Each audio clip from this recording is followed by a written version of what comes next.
우리 찬송 부르겠습니다. 경배 166장입니다. 경배 166장.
할렐루야. 196장 부르겠습니다. 내 주는 반석이시니. 169장입니다.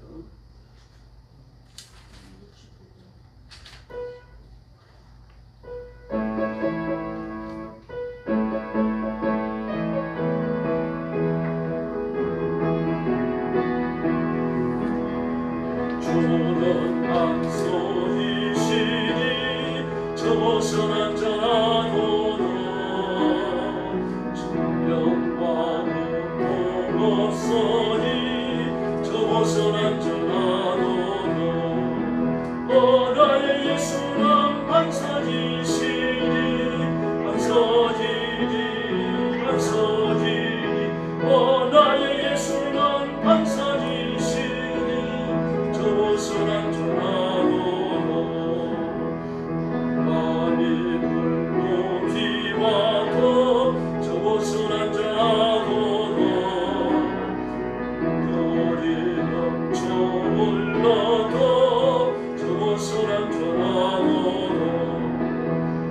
나의 예수는 반석이시니 반석이니 반석이니 나의 예수는 반석이시니 저곳은 안전하도다.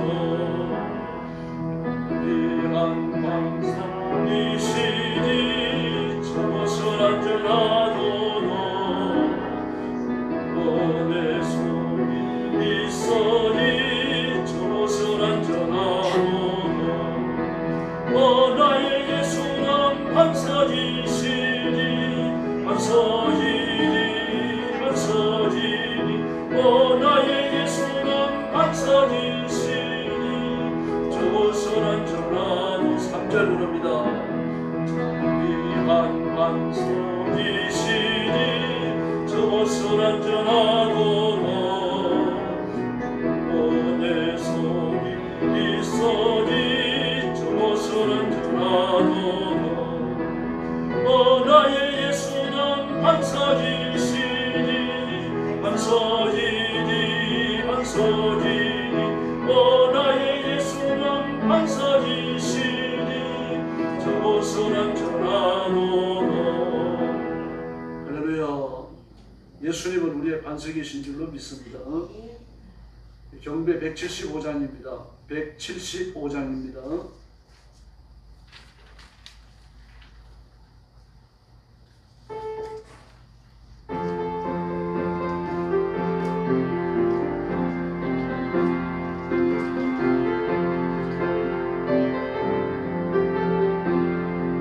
세상은 나를 내줄 나는 강한 나무 내 집은 저널 저물어 있고 천사들 나를 해서 나를 하고 부르고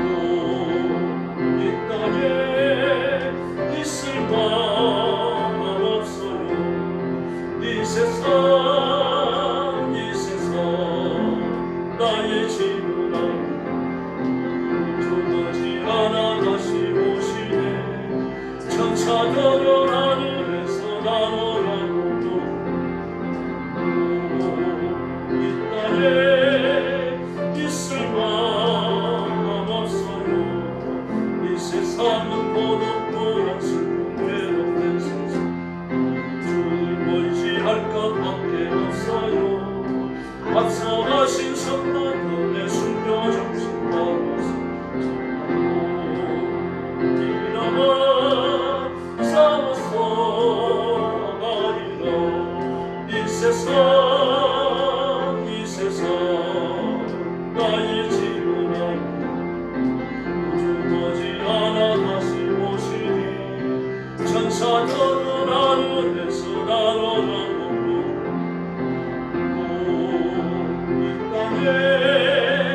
있을 만 없어요 이 세상은 어젯밤에 꿈과 같은 장막처럼 보는 저마다 물먹은 것도 배 아래서 바람 잡는 것과 같이 주님만 섬기고 살리라 이 세상 나의 집은 부족하지 않아 다시 오시네 천사들은 하늘에서 나눠라고 이 땅에 있을 만 이 세상은 어젯밤에 꿈과 같은 장막 모든 저마다 물먹은 것도 배 아래서 바람 잡는 것과 같이 주님만 섬기고 살리로 이 세상 나의 집은 부족하지 않아 다시 오시네 천사들은 하늘에서 나눠라고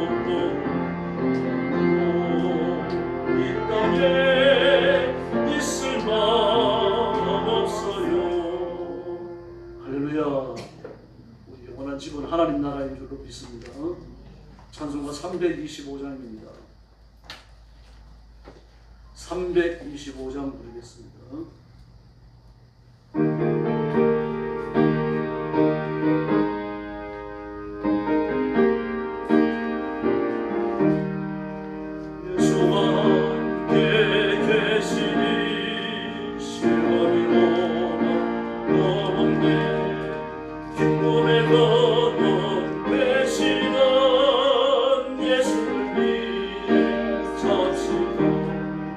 날마다 주를 섬기며 언제나 주를 기리고 그 사랑 안에 살면서 딴 길로 가지 맙시다 이 세상 사는 동안에 주 이름 전파하면서 무한한 건강 주시라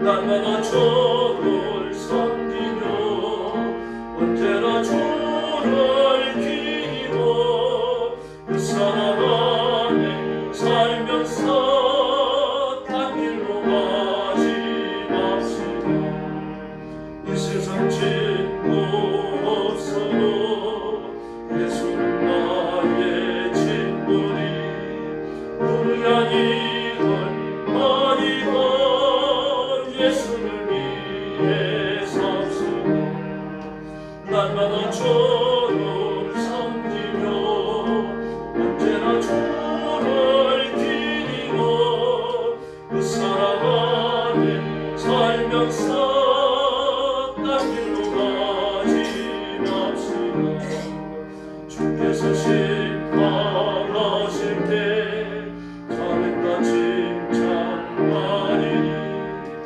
이러한 삶은 받들어 예수를 위해 삽시다 날마다 주를 섬기며 언제나 주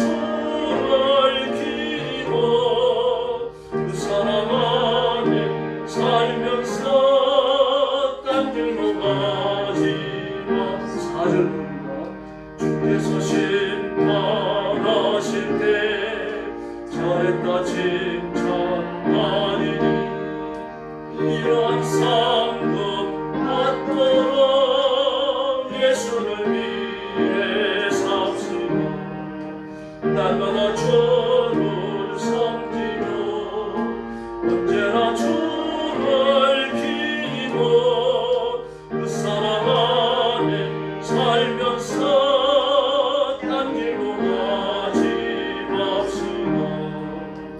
할렐루야. 327장 부르겠습니다.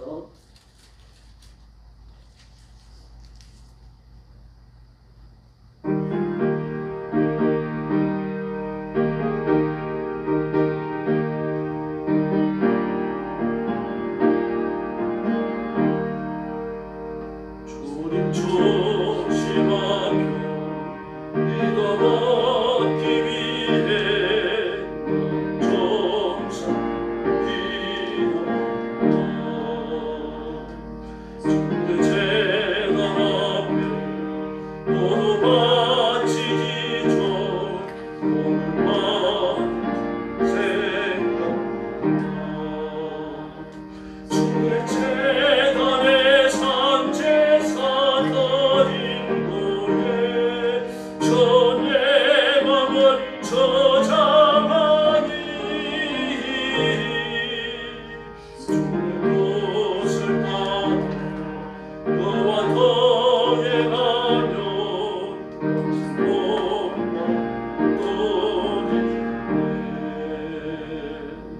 주의 맑은 빛을 항상 활동하며 손상한 깁스나 잘 얻으려 주의 뜻을 따라 너의 모든 희생하라. 주의 재단에 산제사 드린 후에 전의 맘을 주장하니 주의 뜻을 따라 그와 동행하며 영생 몸만 누리네. 주의 재단 앞에 모두 바치고에 주 혼자 살리네. 주님 주신 기쁨 또한 그의 사랑 오직 말로 영원하라. 주의 재단에 산제사 드린 후에 전의 맘을 주장하니 주의 뜻을 따라 그와 동행하며 영생 몸만 누리네. 할렐루야. 합심해서 기도하겠습니다. 오늘 밤 우리가 드리는 예배가 산제사 되어서 하나님 앞에 상들리도록, 우리가 거룩한 제물이 되어져서 하나님 앞에 바쳐지도록, 그리고 오늘 말씀을 전하는 저와 말씀을 듣는 여러분 자신을 위해서 뜨겁게 기도하시고 교회의 부흥을 위해서 기도해 주시기 바랍니다. 같이 기도하겠습니다. 자비하신 아버지, 은혜를 주시니 감사합니다. 이 시간 주 앞에 머리 숙여 하나님 앞에 영광을 돌리며 간구하며 기도합니다. 저와 사랑하는 성도들을 기억하셔서 영적으로 성결케 하시고 깨끗게 하시고 의롭게 하여 주옵시기를 간절히 원하고 기도합니다. 의인의 기도를 들으시며 의로운 제사를 받으시는 주님, 오늘 저와 성도들을 주의 품에 안으시고 성결케 하여 주시옵소서. 언제하여 주님 앞에 성결하지 못한 것일지라도 그리스도의 보혈로 다시 씻기시고 깨끗게 하소서. 우리가 드리는 예배가 의의 제사가 되게 하시고 성결한 예배가 되게 하시며 깨끗한 입술의 기도가 되게 하여 주옵시기를 간절히 원하고 기도합니다. 하나님의 기도 받으시는 예배가 되며 하나님이 들으시며 응답하시는 기도가 되게 하여 주옵시기를 간절히 원하고 기도하옵나이다. 우리의 보좌 앞에 담대히 이르는 시간이 되게 하시고 자신을 제물처럼 드려 하나님을 기쁘시게 해드리는 귀한 시간이 되게 하여 주옵소서. 저와 성도들을 새롭게 하시고 하나님의 은혜로 붙드시며 능력으로 붙드시며 다 고치시고 온전치 하여 주옵시기를 간절히 원하고 기도합니다. 자비하신 하나님 아버지, 그래서 저희가 드리는 예배가 산제사 되어 하나님 앞에 상들리게 하시고 하나님의 기뻐 받으시며 복 주시는 예배가 되게 하여 주옵시기를 간절히 원하고 기도하옵나이다.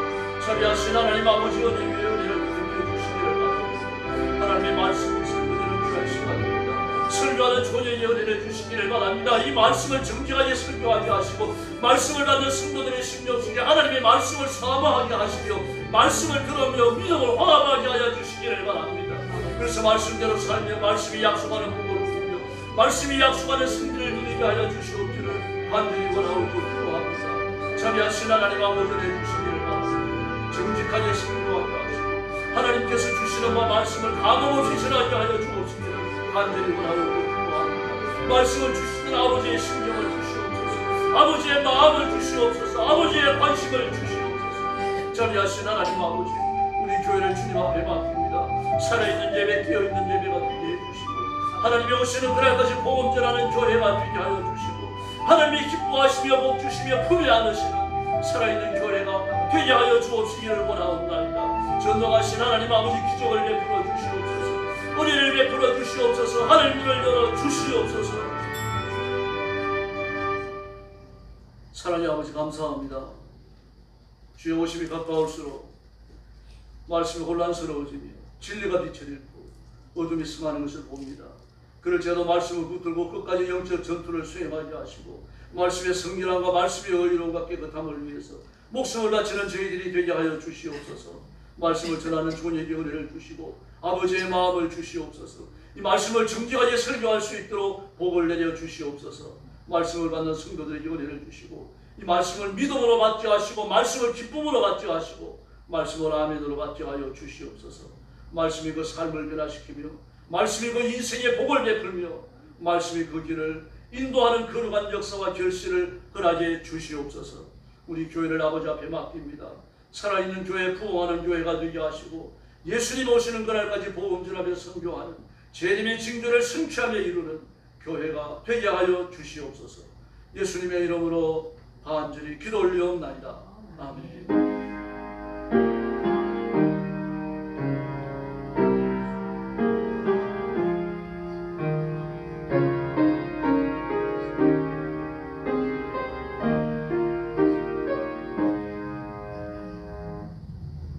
하나님 말씀 묵도하겠습니다. 고린도후서 8장 9절입니다. 신약성경 294페이지입니다.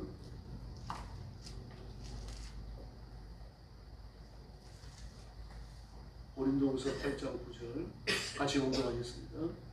우리 주 예수 그리스도의 은혜를 너희가 알거니와 부요하신 이로써 너희를 위하여 가난하게 되심은 그의 가난함으로 말미암아 너희를 부요하게 하려 하십니다. 아멘.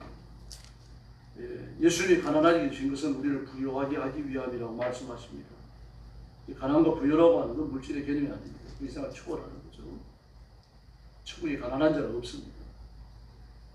가난한 자는 이 땅에 있는 것이고 그리고 마귀가 가난합니다. 예수 믿고 예수 그리스도의 이름으로 사는 사람은 들어가며 나가며 생명의 꼴을 얻고 풍성히 얻는 줄로 믿습니다. 부요해지는 겁니다. 이 땅에 사는 동안 하나님께서 그 삶을 책임져 주시며 은총과 자비와 승리의 길로 이끌어 주십니다.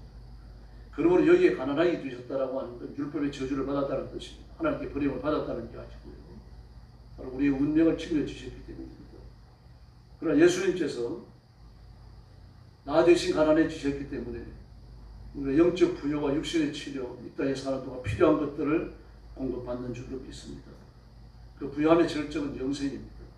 예수님의 재림이면 우리가 천국에서 영생의 복을 누리는 것입니다. 오늘 보면 주 예수 그리스도의 은혜가 있습니다. 주 예수 그리스도 하나님의 아들. 주님이라고 하는 말은 그냥 여호와라는 말과 같은 말입니다. 여호와 야훼. 하나님의 이름을 부를 수 없어서 여호와라고 불렀죠. 하나님 이렇게 부르는 것이 너무 죄송스럽기 때문에 여호와라고 불렀고요. 그 여호와를 부르는 것도 송구스러워서 주님 아도나이라고 불렀습니다. 그래야겠어요. 그 아도나이를 신약의 언어인 헬라어로 번역하면 큐리오스가 되는데 이게 주님이라는 뜻입니다. 그래서 신약에 나오는 주님이라는 말은 구약의 여호와께 적용되었던 명칭을 예수님께 드립니다. 그러므로 예수님을 하나님으로 고백하고 인정하는 신성한 이름이 주님입니다. 단순히 주인이라는 뜻이 아니고 선생이라는 뜻이 아닙니다. 그 이상의 의미를 가지고 있는 거죠. 근데 주 예수님이 그랬습니다. 예수님. 예수님이라는 말은 하나님의 구원이시다 그런 뜻입니다. 호세아, 요수아, 여호수아, 예수아 전부 다 같은 말입니다. 의미만 약간씩 달라요. 하나님은 구원이시다. 이름이 너무 좋죠. 그래서 구약 세대 사람들도 그런 식으로 예수님의 이름을 약간만 변형을 해갖고 저희 자녀의 이름으로 불렀던 겁니다. 그러므로 예수님이라고 하는 말은 대속의 강조점이 있습니다.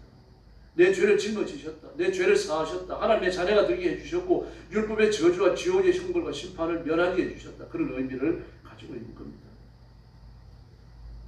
그러므로 하나님께 나가는 사람은 구약에서는 제사를 통해 나가는 거죠. 제물을 가지고 오면 제물을 죽이기 전에 제물을 가지고 온 사람이 제사에 안수하게 합니다. 제물에 안수하게 합니다. 안수하는 건 머리 위에 손을 넣는 게 아니고 손을 걸 기도하는 게 아니고 기대는 거예요. 기대는 겁니다. 몸무게를 실는 겁니다. 그 어떤 의미를 지니는 거 하면 내가 몸무게를 실은 내가 기댄 이 짐승과 함께 내가 죽는다는 뜻입니다. 내가 죽는 게 아니라 짐승이 죽죠. 짐승이 내 대신 죽었기 때문에 내가 살아서 일어나는 거죠. 이미 구약에 예수 그리스도의 부활에 대해서 그렇게 상징화되어져 있습니다. 그리고 그 짐승을 가죽을 벗겨 내장을 갖다 버리고 살코기만 강을 떠가지고 하나님 앞에 화제로 불살랐습니다. 하나님께 바치는 거죠. 그리고 내 죄가 사하여지는 겁니다. 이 모든 구약 제사의 마침표를 찍으신 분이 예수님이십니다. 그리고 십자가입니다. 그래서 예수님이 이후로 더 이상 구약 제사를 드리지 않습니다. 그러니까 유대인들은 예수님을 그 메시아로 받지 않습니다. 예수님을 받지 않습니다. 우리의 구주로 받지 않아요. 그래서 훌륭한 선생님 랍비였다고 보는 겁니다.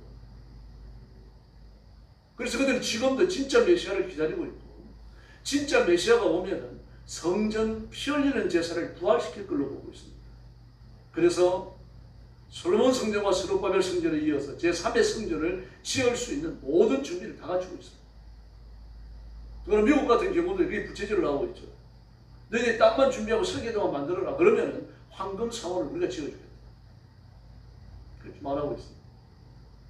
다시 말해서 복음의 원수들, 복음의 반대자들, 복음을 멸시하는 자들이 세 번째 성전, 피 흘리는 성전을 지으려고 준비합니다. 아마 이 일이 숨바쁘게 진행될 수가 있죠. 그렇게 되어진다면 거룩한 곳에 서지 못할 것이 선 것을 보거든 이 명령을 기억하셔야 됩니다. 그 성전은 하나님의 성전이 아니면 마귀를 위한 성전이며 적그리스도를 위한 성전이고 그리고 마침내 파멸과 심판이 초래되어질 준비가 다 갖추어진 상태라고 봅니다. 그러므로 제3성전이 지어진다. 그럼 이미 종말이 문 앞에 이르는 겁니다. 예수님이 필요 없다는 선포거든요. 예수님이 메시아가 아니라는 선포입니다. 설사 그 일을 하는 사람이 기독교인이라고 하더라도 총회장이라고 하더라도 기독교 연합단체의 수장이라고 하더라도 미국 사람이라고 하더라도 하나님의 사람이 아닙니다. 적그리스도의 종이죠. 마귀의 종입니다. 예수라는 이름을 멸시하고 조롱하고 있기 때문에 다음에 주 예수님은 그리스도이십니다. 그리스도는 기름 부음을 받았다는 뜻이죠. 구세주라는 뜻입니다. 구세주, 기름 부음을 받았다. 누가 기름 부음을 받습니까? 나시린이 기름 부음을 받습니다. 대제사장이에요. 일반 제사장은 아닙니다. 대제사장이 기름 부음을 받고 그리고 왕 중에서 기름 부음을 받는 사람이 있는데 대제사장처럼 그렇게 구별된 기름 부음은 아닙니다. 다윗이나 솔로몬처럼 아버지의 기름 부음이 아들에게 흘러간다고 보기 때문입니다. 그러므로 모든 왕을 세울 때 기름을 붓지 않아요. 솔로몬의 아들처럼 솔로몬처럼 두 아들의 각축을 거릴 때 한 아들이 하나님 앞에 선택되었다는 표로 기름을 붓기도 했습니다. 그러므로 항상 임직할 때 기름을 붓는 사람은 대제사장밖에 없습니다. 선지자도 아닙니다. 선지자도 엘리사를 기름 부음을 받았죠. 어떤 선지자가 기름 부음을 받습니까? 세워지는 모든 선지자가 기름 부음을 받는 게 아닙니다. 그러나 대제사장은 아닙니다. 임직하는 모든 대제사장은 기름 부음을 받아야 돼요. 그 대제사장이 예수님을 그림자처럼 보여주는 겁니다. 그 대제사장만이 하나님의 지성소에 들어가는 거죠. 일반 제사장은 못 들어갑니다. 오직 하나님의 계시는 그 지성소에 들어가서 법궤에 앉아 계신 하나님을 뵙는 사람은 대제사장입니다. 그래서 법궤 뚜껑을 시언 좌라고 그러잖아요. 좌. 의자라는 개념을 드리는 거예요. 내가 이 스랍 사이에, 그룹 사이에 있을 것이라고 말씀하셨어요. 내가 그룹 사이에 좌정하겠다. 하나님께서 그룹 사이에 좌정하겠다, 앉아 계시겠다는 얘기입니다. 그래서 우리는 시언좌, 좌라는 말을 쓰는 겁니다. 하나님이 그룹들 사이에 앉아 계시는 그 법궤에 들어가가지고 법궤 뚜껑 앞에 피를 붓고 법궤 사면에 피를 뿌리고, 그리고 법궤가 마주오는 휘장에다 기름을 뿌리고, 그리고 나오는 겁니다.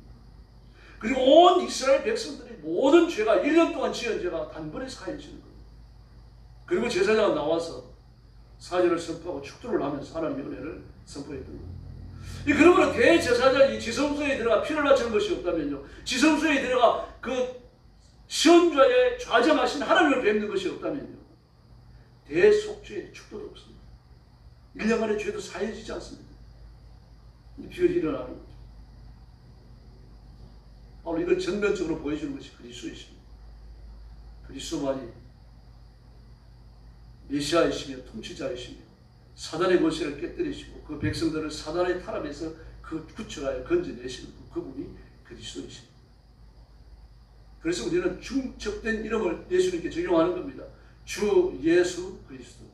하나 남았죠? 하나님의 아들. 이 말은 예수님의 신성을 고백하는 말입니다. 하나님의 아들이니까 하나님이죠. 소한테 소가 나오고 사람한테 사람이 나오죠. 하나님 앞에 하나님께 나왔으니까 하나님의 아들이고 그분이 하나님이신 거죠. 너무 당연한 거 아닙니까? 그 예수님께서 내가 하나님의 아들이다, 내가 그분의 아들이다, 창조주의 아들이다라고 말할 때 유대인들이 불을 피워서 신성 모독죄를 지었다고 말했고 예수를 죽이라고 달려드는 겁니다. 제가 인간으로서 자칭 하나님의 아들이라고 말해요. 예수님이 뭐라 그러십니까? 내가 그다 말씀하시죠. 그는 창조자이십니다. 모든 피조물의 운명을 한순에 쥐고 계신 분이고, 그리고 심판주로 오셔서 세상의 모든 것을 심판하시는 만왕의 왕이십니다. 예루살렘으로 입성하실 때도요, 예수님은 왕이 받는 예우를 받으셨어요. 그러나 왕의 예우에 준하는 그런 수준은 아닙니다. 새끼나귀를 타셨고 잘 만들어진 붉은색 천이 아니었죠. 뭘 깝니까? 겉옷을 벗어 깔았고, 그리고 감람나무 이삭을 잘라가지고 그 잎사귀를 잘라갖고 예수님 막 앞에 피웠어요. 카펫이 아니었습니다. 초라지 짝이 없는 새끼 낙이었어요. 제자들이 옷을 그 위에다 깔았습니다. 그럼 왕이십니다. 그래서 뭐라고 말합니까? 호산나 다윗의 이름으로 오시는 분, 그렇게 불렀어요. 호산나, 호산나. 호산나라는 말이 무슨 말입니까? 여호와여 우리를 구원하소서. 예수님을 향하여 여호와라고 불렀습니다. 그리고 우리를 구원하소서라고 외쳤어요. 그분이 그리스도이시기 때문입니다. 하나님의 아들이시기 때문입니다. 인간의 몸을 입으신 하나님이시라는 거죠. 그 고백을 합니다. 그런데 그 예수님이 가난해지셨습니다. 기가 막힌 일 아닙니까? 어떻게 예수님이 가난해지실 수가 있습니까? 온 우주의 주인이신데요, 세상 만물을 말씀으로 창조하신 분인데, 없는 데서 있는 것을 풀어내는 분이신데요, 오병이어를 가지고요, 남자만 5,000명, 여자와 어린아이와 노인들을 합하면 2만 명이 넘는 사람들이 먹고도 12광주에 가득하게 거뒀어요. 막 그 기적의 현장에 참여했던 사람들이 얼마나 놀랐습니까? 이분은 진짜 메시아다, 우리의 왕이 되셔야 한다. 이분이 왕이 되신다면 먹는 거 걱정하는 거 끝났다 이제. 맨날 먹는 거 만들어 달라고 그러면 될 거 아니에요. 그들이 이튿날 예수님께 달려들어 쫓아갔습니다. 예수를 찾아갔습니다. 그런데 예수님이 뭐라 그러십니까? 너희들이 여기 온 것은 내 말씀을 들었기 때문이 아닙니다. 떡을 먹었기 때문에. 또 빵 만들어 달라고 왔구나. 그들의 정욕과 욕심을 야단치십니다. 예수님은 메시아이시지 빵이나 만드는 분이 아니십니다. 예수님은 우리 죄를 사하시는 분이시지 빵이나 만드는 분이 아니시라는 거예요. 근데 얼마나 많은 그리스도인들이 예수님을 빵 만드는 분으로 지안해 놓는지 모릅니다. 구하는 게 병 고쳐 주세요, 물질 주세요, 그거밖에 없어요. 다른 기도가 없습니다. 만약에 우리의 기도가 그 두 가지의 부분에 있다고 하면 정말 가슴 아팠어요. 가슴 아프게 생각해야 됩니다. 예수님이 가난해지신 것은 물질적 가난이 아니죠. 어떤 분은 예수님이 진짜 가난했다고 말하는데 가난하지 않으셨어요. 옷 잘 입으셨습니다. 뭐 얘는 지금이나 사람은 뭘 보고 평가합니까? 그 모습을 보고 평가하는 거예요. 하나님이 우리의 속을 보시죠. 그 사람은 사람이 그 모습을 보는 겁니다. 그 모습을 보니까 어떤 옷을 입었느냐 이거 보는 거예요. 예수님께서 그 당시에 랍비들 대제사장들 말입니다. 그 교만하게 잘렸는 율법사들이 예수님 앞에 머리를 조아려야 될 정도로 예수님이 말씀을 하시면 말대나 못할 정도로 토론 대상이 될 수 없을 정도로 지적 수준도 형편없었지만 예수님이 옷 잘 입으시는 모습 앞에 그들이 의를 수였다. 산에 여우 굴이 있고 나는 생은 집이 있고 산에 여우 굴이 있지만 나는 집이 없다. 인자는 머리 둘 곳이 없다. 그 말씀하신 것은 집이 없다는 말씀이 맞아요. 이 땅에서 어찌 물질도 자신을 위해서 쌓은 것이 없다는 얘기예요. 그러고 주변에 있던 여성들 보십시오. 그들은 누구입니까? 그 여성들의 이름을 연구하는 사람들은요. 그 당시 로마 권력자들의 부인이었다고 합니다. 다시 말해서 예수님을 공개했던 여성들입니다. 전부 다. 그래서 누가 필요했습니까? 저 12사람밖에 없는데 회개가 필요했어요. 뭐 12사람쯤 되어지면 예수님께서 돈 주머니에 넣어놓으셨다가 꺼내가지고 떡 사와라 이거 하실 수 있잖아요. 그래 여러분 12사람이 되어졌지만 회개를 둬야 할 정도로 돈이 많았어요. 만약에 한 사람이 주머니에 들었다가 꺼내야 될 돈이라면 회개 들 필요 없죠. 그 회개를 둬야 됐어요. 예수님이 가난하지 않으셨어요. 예수님은 이 땅에 소망을 주지 않으셨습니다. 물질에 예수님의 소망이 아니었어요. 사람의 영혼을 건지는 아버지의 뜻을 행하는 것이 예수님의 소망이셨습니다. 그래서 예수님은 가난해지신 겁니다. 다윗은 뭐라고 기도합니까? 하나님이여 저는 가난하고 궁핍하오니 이렇게 말해요. 속히 임하셔서 제 얼굴을 도우십시오. 하나님이여 가난하고 궁핍하오니 자기 영혼을 향하여 말합니다. 너는 왜 내 속에서 그렇게 염려하며 근심하는 풀어놔야 하는 거예요. 내 얼굴을 보시는 하나님을 바라보라고 이렇게. 다윗이 왕인데 도대체 뭐가 가난합니까? 그럼 물질적 가난이 아니죠. 하나님은 향하는 절대적 갈망을 말하는 겁니다. 예수님도 마찬가지입니다. 이 땅의 것으로 살지 않으셨다는 얘기입니다. 하나님의 은혜로 사셨고 사명을 감당하느라고 사셨고요. 사람의 영혼을 건지느라고 사셨다는 얘기입니다.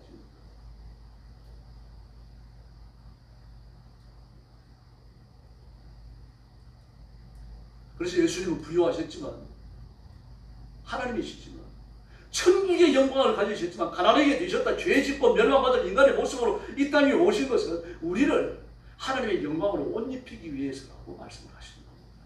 그게 부유함이에요. 그러나 그 부유함 속에 뭐가 들어있습니까? 물질과 건강도 반드시 들어있습니다. 예수 믿는 사람은 전부 다 가난해야 되고 예수 믿는 사람은 전부 다 병들어 골골해야 되고 그런 뜻이 아닙니다. 그리스도인의 구원은 전인적인 것입니다. 그래서 예수님의 가난하심은 모두 5단계를 통해 이루어집니다. 그 첫 번째는 인간이 되신 겁니다. 이 가난하신 심의 첫 번째 단계는 인간이 되신 겁니다. 하나님의 손으로 만드신 인간 아닙니까? 코로 숨쉬는 인간이요. 코로 숨쉰다라고 말하면 이게 벌레가 같다는 이야기입니다. 그래서 이사야서는 뭐라고 말합니까? 하나님 코로 숨쉬는 인간. 그 인간을 뭐라고 표현합니까? 수에 칠 가치가 없습니다. 인간은 그 호흡이 코에 있었죠. 수에 칠 가치가 없나이다라고 말합니다. 호흡이 코에 있었죠. 수에 칠 가치가 어디 있습니까? 이렇게 보잘것 없는 게 인간입니다. 또 이스라엘 백성들을 향하여 하는 말씀이 뭡니까? 너 지렁이 같은 야곱아 그렇게 말합니다. 지렁이 같은 야곱아. 21세기 성경은 벌레 같은 야곱아 그렇게 말했죠. 똑같은 말입니다. 욥은 욥기서에서 뭐라 그럽니까? 인간은 구더기라 그렇게 말합니다. 인간은 구더기. 이게 인간이에요. 근데 여러분 그렇게 보잘것 없는 인간의 모습을 하나님이 가지신 겁니다. 그래서 찾아오셨습니다. 여인의 태에서 10달을 기다리셨고 인간이 태어나는 것과 똑같은 모습으로 태어나셨고 인간과 똑같이 성장하셨고 자라나셨고요. 아이들과 똑같이 이 놀이하고 저 놀이하면서 마을에서 말입니다. 이리 부딪히고 저리 부딪히면서 청소년 과정을 거쳐갖고 청년이 되시고 어른이 되실 거예요. 하나님이신데 이럴 필요가 있습니까? 그래서 구름 타고 내려오시면 되는 거 아닙니까? 그러나 인간이 되신 겁니다. 이 사실을 갈라디아서 4장에는 두 가지로 표현합니다. 여인에게 나셨다. 두 번째는 율법 아래 나셨다.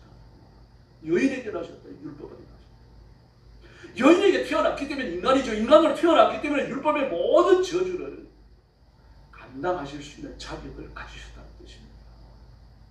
인간이 아니면요. 인간의 죄짐을 질 수 없어요. 여러분, 소가 인간의 죄짐을 감당할 수 있습니까? 양이 인간의 죄짐을 감당합니까? 만약에 예수님이 오시지 않았다면요, 양으로 속죄제를 드린 것, 소로 속죄제를 드린 거예요. 처음부터 쉬워야 아무것도 아닙니다. 예수님이 오셔서 십자가 위에서 우리 죄를 다스리시려고 죽으셨기 때문에요. 짐승을 바친 것이 의로운 행동으로 인정되는 거죠. 그러므로 예수님이 오시지 않았다고 하면요, 그 짐승의 제사를 받으시고 죄를 용서해 주시면서 속죄제, 속건제를 드리게 하신 하나님은요, 하나님 거짓말쟁이 돼요. 그래서 로마서에서 뭐라고 합니까? 예수님이 이 땅에 오셔서 십자가를 지신 것, 대속의 제물이 되신 것 때문에 하나님이 스스로 의로우심이 된다고 말씀을 합니다. 하나님 자신의 의로움이 증명된 사건입니다. 아담과 하와를 비롯해가지고 예수님이 오시기 이전 시대에 살았던, 그리고 죽어서 천국 간 사람들, 그 사람들의 죄도 간구하셨잖아요. 지옥 안 보내셨어요. 예수님이 십자가에 죽으시기 전이지만요, 그것까지 하나님께서는 다 의롭다고 인정되시는 거죠. 예수님이 십자가가 아니면 아무것도 아닙니다. 아무것도 아닙니다. 그러므로 예수님이 인간이 되셨다는 것은 정말 우주적 사건입니다. 이게 얼마나 놀라운 사건인지 바울은 이걸 비밀이라고 했어요. 비밀. 바울 서신에 비밀이라는 말이 몇 번 나오죠. 비밀이라고 했습니다.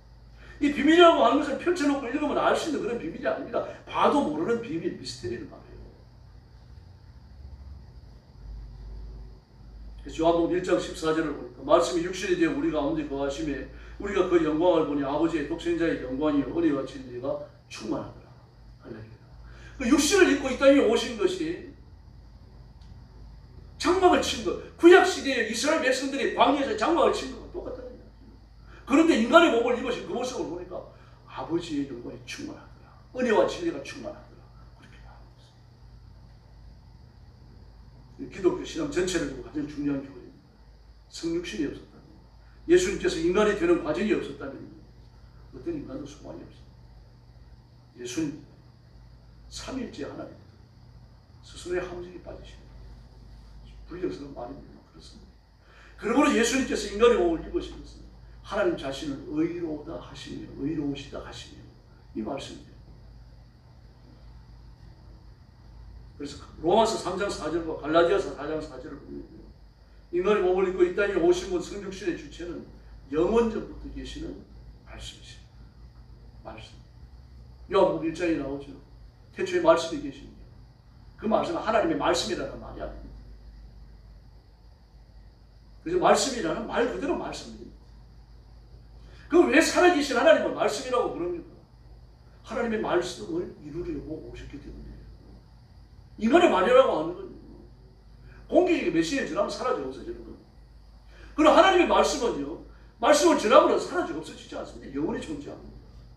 예수님은 하나님의 일을 하러 오셨고 하나님의 말씀을 성취하러 오셨고 하나님의 약속을 이루러 오셨어요. 그렇다고 해서 말씀이 사라집니까? 안 사라집니다. 하나님의 약속은 영원한 줄로 믿습니다.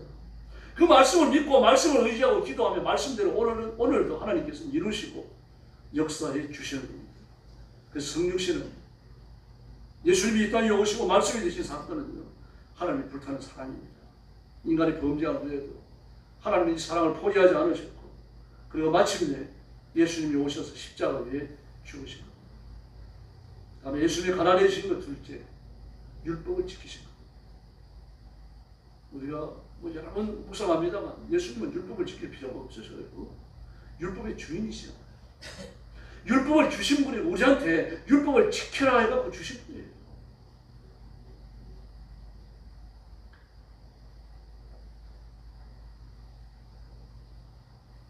축구 선수가 있습니다.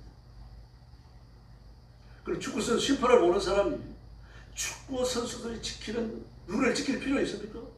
지킬 필요 없어요. 축구 선수 룰은 축구 선수가 지키면 되는 겁니다. 심판은요, 축구 선수가 룰을 지켜서 축구하는가 아닌가 이거 보는 거예요. 테니스도 마찬가지잖아요. 테니스 치면요, 그 치는 걸 보는 사람이 높이 앉아가고 봐요. 이쪽 저쪽 가는 거 봅니다. 그럼 테니스 선수를 심판하는 사람은 테니스 선수들이 이 테니스와 관련된 룰을 지키는가, 규칙을 지키는가, 율법을 지키는가 그거 보는 거예요. 율법은 선수들이 지키는 거지 심판이 지키는 게 아닙니다.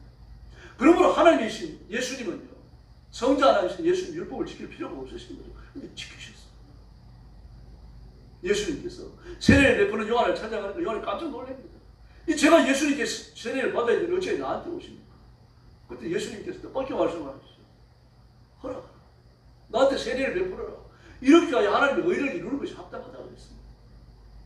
내가 율법의 모든 요구를 하나라도 빠짐없이 전부 다 지키겠다. 그 말씀하신 거예요. 그렇게 해서 하나님의 의를 이루겠다. 누구를 위해서? 저와 여러분을 위해서. 예수님이 율법을 지키신 건 자신을 위해서가 아닙니다. 저와 여러분을 위해서입니다. 그 율법을 지키신 메시아의 공로를 우리한테 주시기 위한 거죠.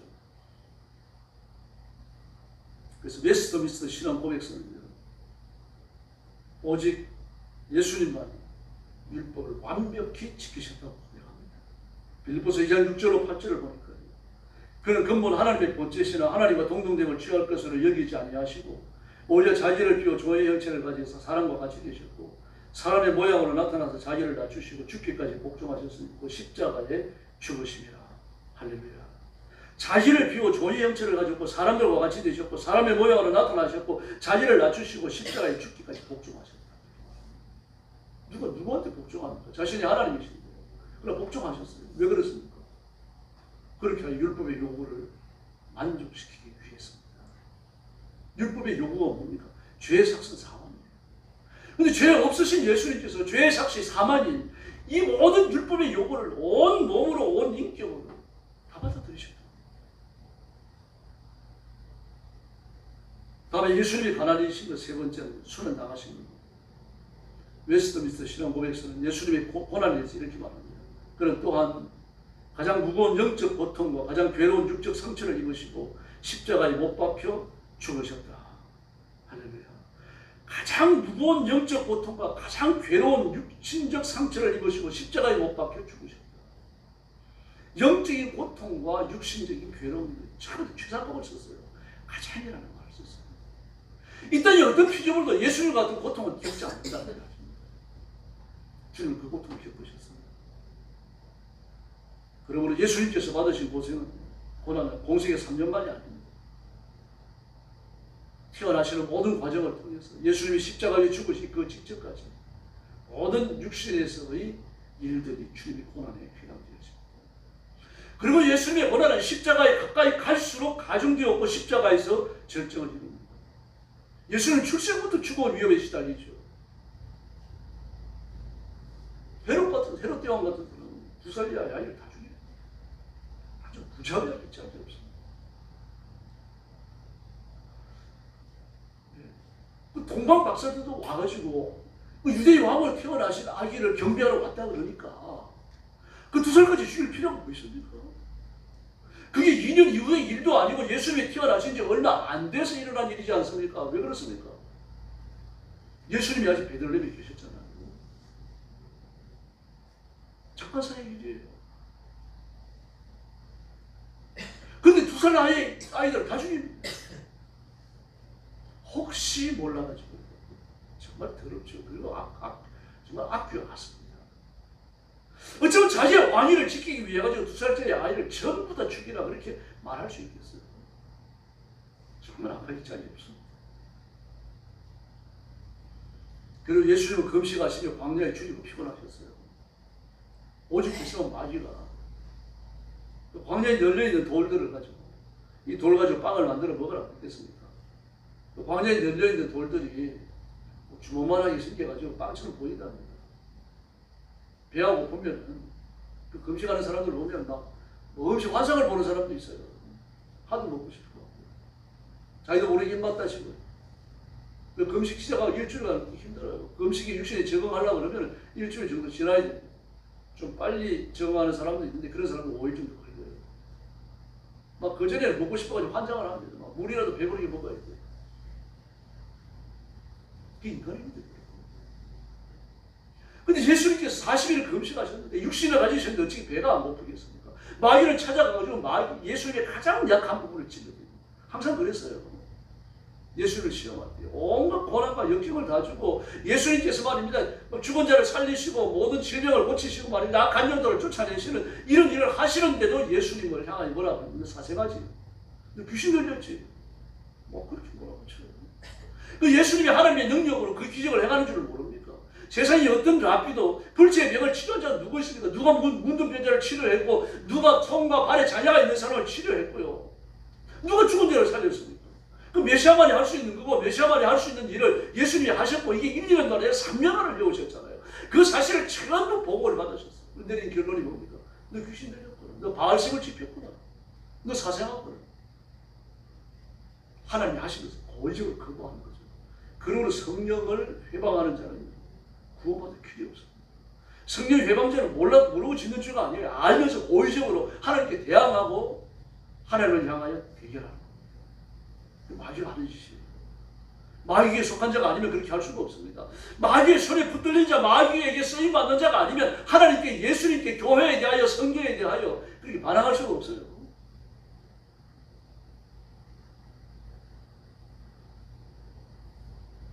그러므로 구원받지 못합니다.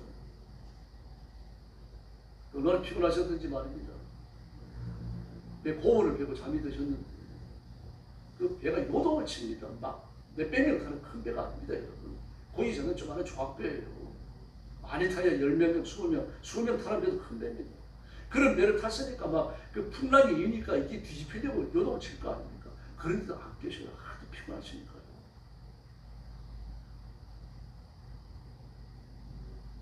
그 육신을 가진 예수님이 연약한 목숨이십니다. 왜 그렇게 되셨습니까? 우리 죄를 사하시려고. 그 목적밖에 없어요. 그 예수님이 대적들에게 수모와 멸시와 천대를 받으셨고요. 마귀에게 저 시험을 받으셨고 심한 통곡과 눈물로 기도하셔야 될 만큼 고통이 크셨습니다.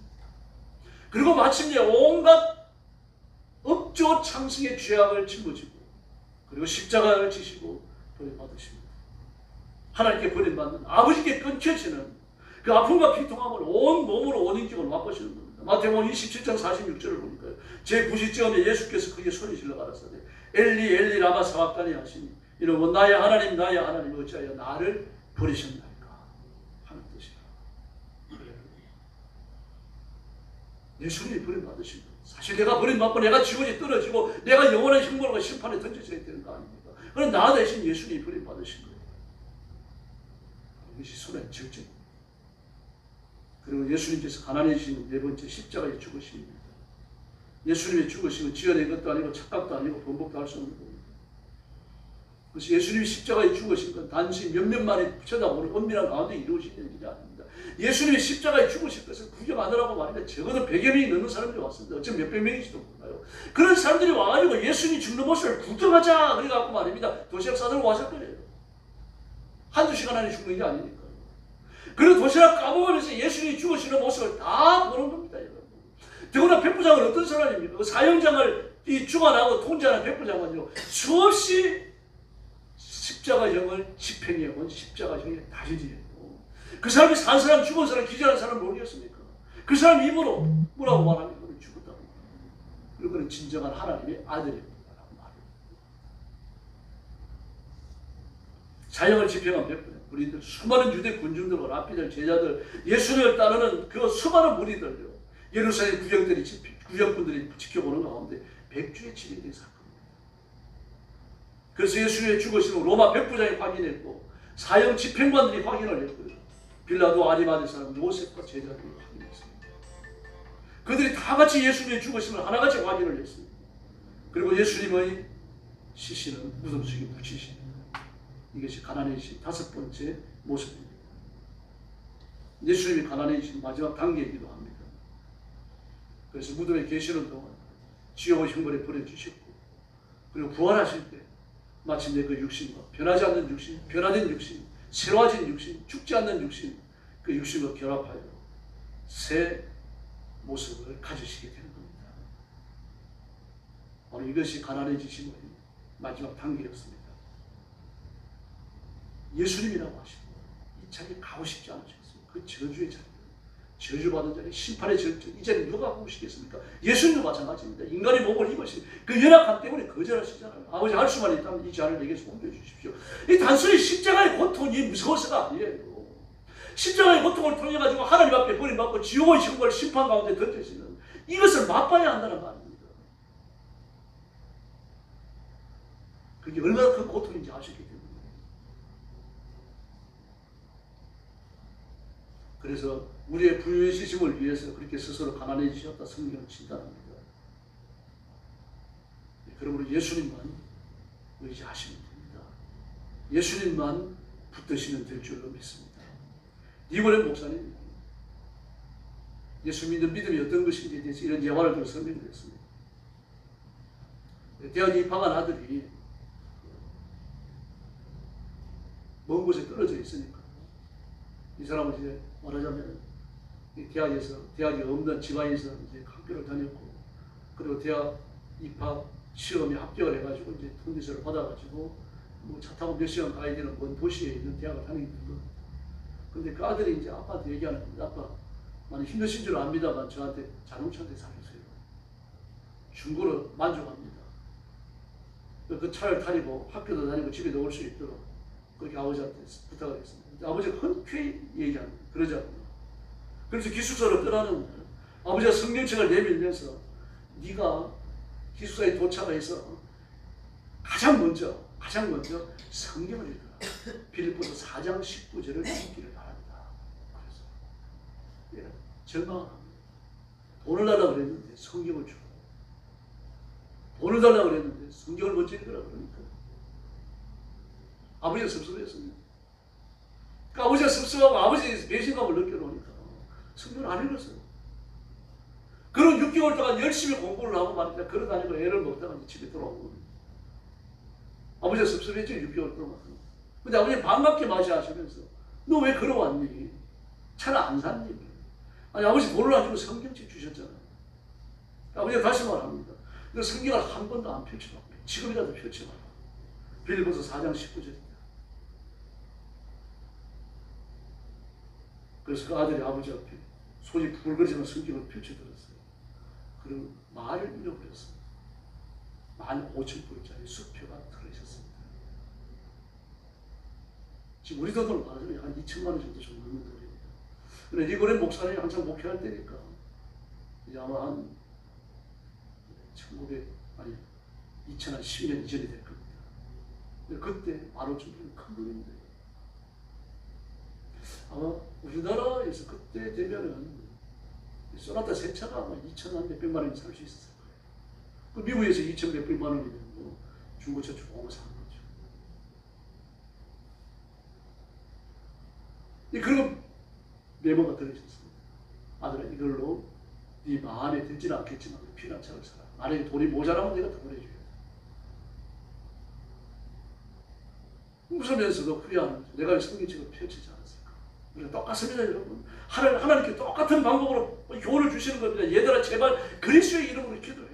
구세주의 이름으로 기도해라. 그 이름 속에 모든 비밀이 들어있다. 모든 기도의 응답이 그 속에 감추어져 있다. 이 말씀을 하십니다. 그러니까요. 구하라, 찾아라, 두드리라. 3번씩이나 반복하면 거기밖에 없습니까? 기도와 말씀에 끼어 있었다라고 말을 하잖아요. 기도에 쉬지 말아라. 범사에 감사하라. 쉬지 말고 기도해라. 우리 말씀은 기도에 끼어 있겠다. 잠자지 않겠다. 기도를 쉬는 게 아니거든요. 근데 많은 그리스도인들이 기도하지 않습니다. 못 받아가지고 안달을 하는 겁니다. 하나님 기도해야 주시는데 기도 없으면 응답이 없는 거예요. 안 늦었습니다. 부르짖고 기도하고 응답받는 성도들이 되기를 바랍니다. 우리가 기도하면 질병도 치료해 주시고, 기도하면 물질도 공급해 주십니다, 여러분. 은혜만 주시는 게 아닙니다. 우리가 이 생을 살아가며 필요한 모든 걸 주시는 거예요. 우리의 영혼이 잘 되는 것만을 책임지시는 게 아닙니다. 육신이 잘 되는 것도 아버지는 책임지실 줄로 믿습니다. 바로 이와 같이 예수님께서 우리를 위해 죽으시는 예수님의 죽으심은 아담과 하와가 범죄하는 그 순간 준비됩니다. 오랜 세월이 지나서 준비되는 게 아닙니다. 아담과 하와가 범죄하는 그 순간 3일째 하나님께서는요, 비상에 걸리셨어요. 범죄했다. 어떻게 해야 좋을까? 그리고 영원한 회의라고 부르는 그 회의를 여십니다. 어떻게 해요? 만약에 아담과 하와를 죽인다면요, 그 아담과 하와가 에덴 동산에 살 자격이 없잖아요. 왜 자격이 없습니까? 에덴 동산이 천국이에요. 죄 있는 곳이 아닙니다. 천국에 죄인이 올 수 있으니까 죄를 지은 아담과 하와가 에덴 동산에 살 수 없죠. 그러면요, 죽어가지고 지옥의 형벌에 던져져야 되는 거죠. 만약 그렇게 된다면 아담과 하와를 지으신 하나님이 실수하신 거죠. 실패하신 거예요. 아담과 하와 창조에 실패한 겁니다. 만약에 하나님의 실패를 인정한다면 마귀의 실패들을 용서해 주시는 거예요. 시각이죠. 만약에 아담과 하와를 죽이지 않으신다면 하나님은 공의가 무너지는 거죠. 아담과 하와의 죄를 용서하신다면 마귀의 죄도 용서하셔야 돼요. 그 마귀를 살 길이 열리는 거죠. 그 마귀를 살 길을 열어줄 수가 없습니다. 마귀를 영원한 지옥의 형벌에 던져야 돼요. 그러면서도 범죄한 아담과 하와를 어떻게 살릴 수 있을까? 그걸 위해서 두 가지 결단을 하시죠. 하나는 아담과 하와가 살던 에덴 동산을 죄인이 살기 합당한 저주받은 땅으로 만드시는 거예요. 그래서 은근기가 나고 가시나무가 나는 겁니다. 저주받은 땅이 되기 때문에 더 이상 하나님의 나라가 아닙니다. 그럼 마귀를 그 땅에 임금으로 하나님이 봉하십니다. 그리고 두 번째요. 아담과 하와를 그냥 용서하시면 안 됩니다. 그를 살려주신 것은 그를 멸하지 않으시겠다는 뜻 아닙니까? 그런데 죄를 그냥 두고 그거 살려주신다면 아담도 살려주죠. 마귀도 살려줘야 됩니다. 그래서 그 죄를 예수님께 대신 담당하게 하는 그 일이 영원한 회의에서 결정돼요. 그리고 아담과 하와에게 살 길이 열려요. 아담과 하와뿐만이 아닙니다. 그 이후로 태어나는 저와 여러분을 위해서도 그 생명의 길이 예비된 줄로 믿습니다.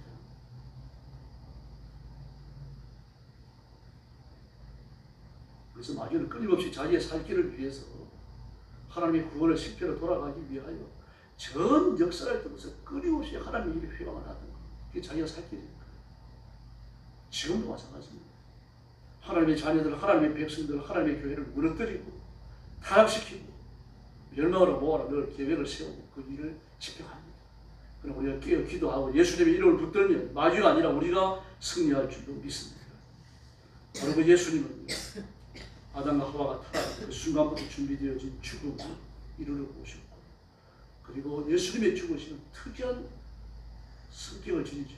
모든 사람들에게 버림받은 죽음. 하나님께 버림받으셨죠. 그래서 아버지, 나의 하나님, 나의 하나님, 어찌하여 나를 버리시나요? 버림받으셨어요. 제자들이 다 버렸습니다. 그 제자들이 버린 사건은요. 저는 믿음이 없을 때도 서운하더라고요. 이렇게 예수님을 배신할 수 있을까? 근데 버림받으셔야 돼요.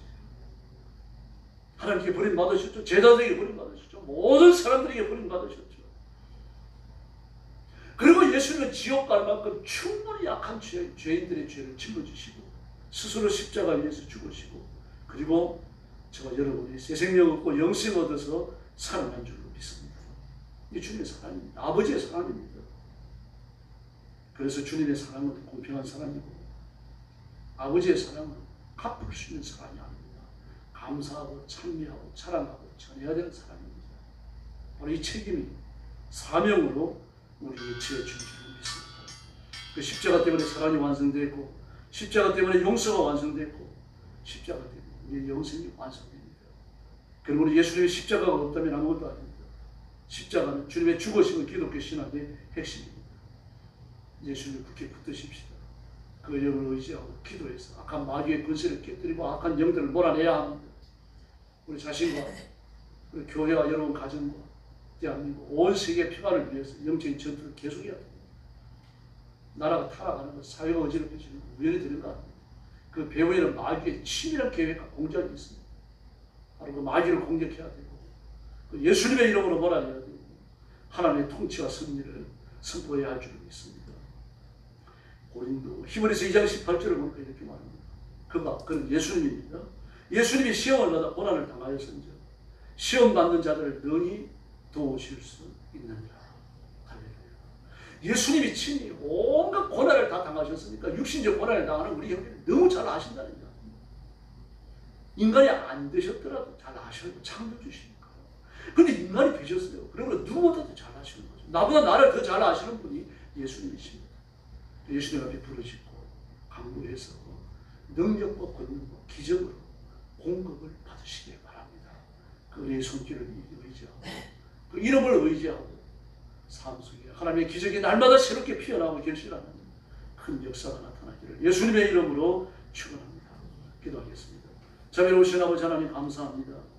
저희를 죽음과 저주와 지옥의 흉벌에서 구원해 주시고 하나님의 자녀가 되어 영생의 복을 누리며 하나님의 백성이 되어 하나님의 일을 하며 하나님의 사람이 되어 하나님 앞에 충성하도록 복 주셨으니 감사합니다. 내게 일어난 상상할 수도 없었던 이 기적이 얼마나 큰 기적인지를 다시 깨닫고 인식하고 이 사랑을 위해서 하나님 앞에 충성을 다짐하는 저희들이 되게 하여 주시옵소서. 성령 충만함을 주셔서 이 사랑을 날마다 가슴 깊이 깨닫고 이 사랑을 전하고 외치고 칭송하고 그리고 이 사랑에 붙잡히는 이 사랑에 응답하는 축복의 삶을 살게 하여 주시옵소서. 예수님의 이름으로 간절히 기도 올리옵나이다. 아멘.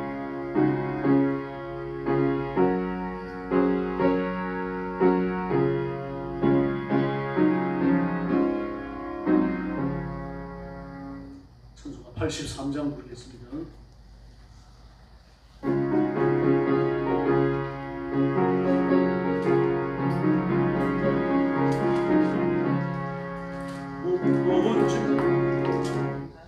다시 부르겠습니다. 2절을 부르겠습니다.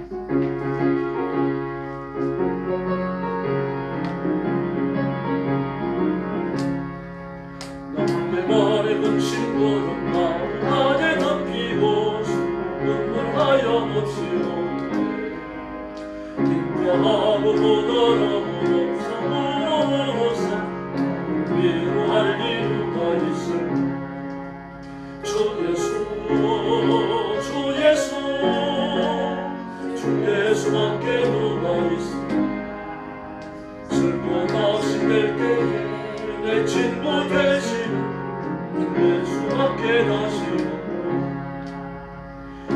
몸집 꺼내지고 이제 길을 하는 자 길 없어 쓰러지려 하는데 몇몇 있는 팔을 펴서 나의 손을 붙도록 보여줄 이유가 있어 주 예수 주 예수 주 예수밖에 누가 있으며 슬퍼 낙심될 때에 내 친구 되시는 주 예수밖에 다시 없고 지금 죄를 돌아보니 어렵고 괴로워 어깨나 맘에 방편없으네 주한 죄인 용납하사 안아주시고 안아주시니 주 예수 주 예수 주 예수밖에 누가 있으며 슬퍼 낙심될 때에 내 친구 되시는 주 예수밖에 다시 없고 요단강을 건너가서 지구섬을 향할 때 왕창 동행할 이유가 동료원의 검은 걸음 몸에 차버리고 날 인도할 이유가 주 예수 주 예수 주 예수밖에 누가 있으며 슬퍼 낙심될 때에 내 친구 되시는 주 예수밖에 다시 없고 할렐루야. 주간 중에 모이는 기도에 열심히 나와서 참석하시고 기도하는 일에 힘써 주시기 바랍니다. 교회를 위해서 기도해 주시고 특별히 나라와 민족을 위해서 가르치셔 주시기 바랍니다. 이 시간 중에 희한한 법들을 많이 만들고 있습니다. 법이 국회에서 통과되어 시행되어지는 정말 무서운 일이 벌어집니다. 나라와 민족을 위해서 정말 많이 기도해 주셔야 돼요. 하나님 은혜가 임하셔서 이 백성들이 복받는 게 하나님 앞에 굴복하는 그렇다고 그렇게 가르쳐 주시고 이 민족과 우리 대한민국이 새로 하나님의 은혜를 거듭나는 것 같은 그런 큰 변화의 기적을 달라고 기도하시길 바랍니다. 그리고 이재명 대통령 그 주변의 정치인들요 하나같이 골몰하고 생각하는 것이 뭔가 하면 공산주의 하는 거예요. 지금 우리 25만 원씩 주는 것도 100억 주는 거 연습하는 겁니다. 북한에서 주는 100억 주는 제도 그대로 택해다가 지금 적용하고 있습니다. 지금 100억 안 주죠. 돈이 없어가지고 100억을 못 줘요, 북한은. 그리고 김정일 때까지 100억을 줬거든요.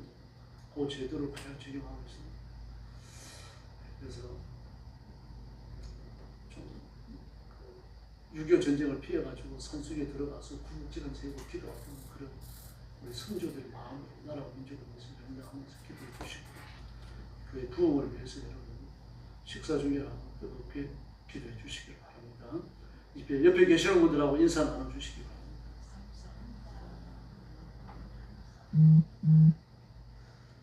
한 번 더 기도하시죠. 인사하시죠. 기도 많이 합시다. 할렐루야. 머리 숙여서 주님 가르친 기도 드리겠습니다. 하늘에 계신 우리 아버지, 아버지의 이름을 거룩하게 하시며 아버지의 나라가 오게 하시며 아버지의 뜻이 하늘에서와 같이 땅에서도 이루어지게 하소서. 오늘 우리에게 일용할 양식을 주시고 우리가 우리에게 잘못한 사람을 용서하여 준 것 같이 우리 죄를 용서하여 주시고 우리를 시험에 빠지지 않게 하시고 악에서 구하소서.